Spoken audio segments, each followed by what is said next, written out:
5-6 بندے بیٹھے تھے کسی جگہ. اس زمانے میں کنکریٹ کی چھتیں نہیں ہوتی تھی، سرکنڈے کی چھت ہوتی تھی، کانے کی چھت. تو چھت سے ایک سانپ گرا ایک بندے کے اوپر.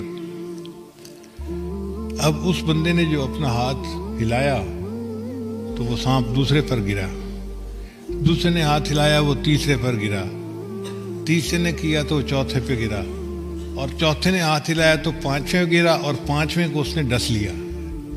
اب 5واں بندہ مر گیا. اب فقہا میں ایک بحث چل پڑی کہ جی دیت کس کو دینی چاہیے.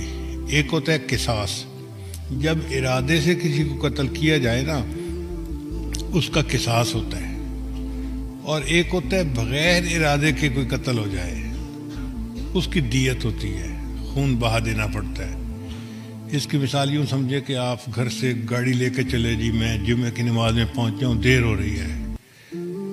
اب آپ گاڑی تیز چلا رہے تھے اور ادھر سے کوئی شکل موٹر والا آ رہا تھا، ایکسیڈنٹ ہو گیا اور بندہ مر گیا، تو اس کے قتل کی دیت ہوگی. چونکہ آپ اس کو مارنے کی نیت سے گھر سے نہیں چلے تھے، آپ تو جمعہ پڑھنے کے لیے چلے تھے، مگر ٹریفک کی وجہ سے بندہ مر گیا.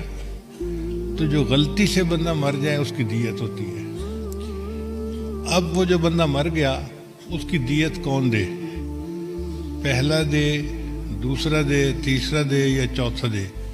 5واں مرا تھا. اب کچھ علماء کچھ جواب دیتے، کچھ علماء کچھ جواب دیتے، تو بات دل کو نہیں ٹھکتی تھی. لوگوں نے کہا کہ یہ بات تو پھر ابو حنیفہ کے پاس ہی جا کے سلجھے گی. چنانچہ وہ ابو حنیفہ رحمۃ اللہ کے پاس آئے، حضرت مسئلہ ہے، اور جواب دینے والے بھی نا کلیئر جواب نہیں دے پا رہے کہ کون ذمہ دار ہے. کیا چاروں مل کے دیت ادا کریں، یا پہلا دیت دے، یا آخری والا دیت دے، یا کوئی بھی دیت نہ دے؟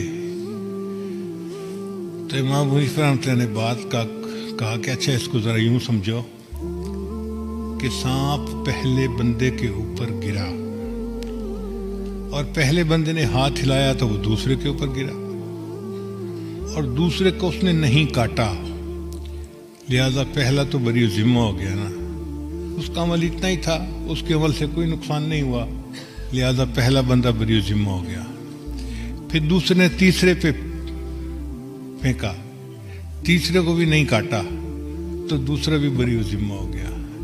تیسرے نے چوتھے پہ پھینکا، چوتھے کو بھی نہیں کاٹا، چوتھا بھی بری ذمہ. پھر چوتھے نے 5ویں پہ پھینکا اور 5ویں کو کاٹ لیا.